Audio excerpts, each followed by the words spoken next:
காலாப்பட்டு மீனவர் பகுதி முன்னாள் பஞ்சாயத்து தலைவர் கணேசன் ஆர்டிஐ வழியாக கேட்ட தகவல்களை 50 நாட்கள் கடத்தியும் வழங்காமல் தவிர்த்ததாக குற்றம் சாட்டி பொது தகவல் அதிகாரி மற்றும் தாசில்தார் செந்தில்குமார் மீது நடவடிக்கை எடுக்க வேண்டும் என துணை மாவட்ட ஆட்சியரிடம் மேல்முறையீடு மனு தாக்கல் செய்துள்ளார்.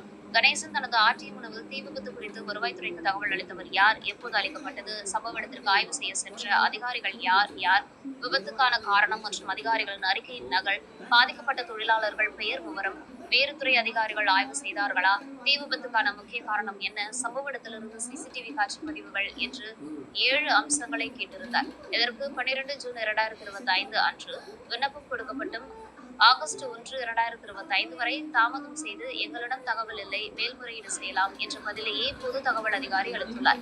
ஆனால் சம்பவம் நடந்தபோது அதே தாசில்தார் கம்பெனிக்குள் ஆய்வு செய்ததையும் அப்பொழுது பொதுமக்கள் போராட்டம் நடத்தியதையும் பத்திரிகை தொலைக்காட்சிகள் வெளிப்படையாக செய்தியாக வெளியிட்டிருந்தன.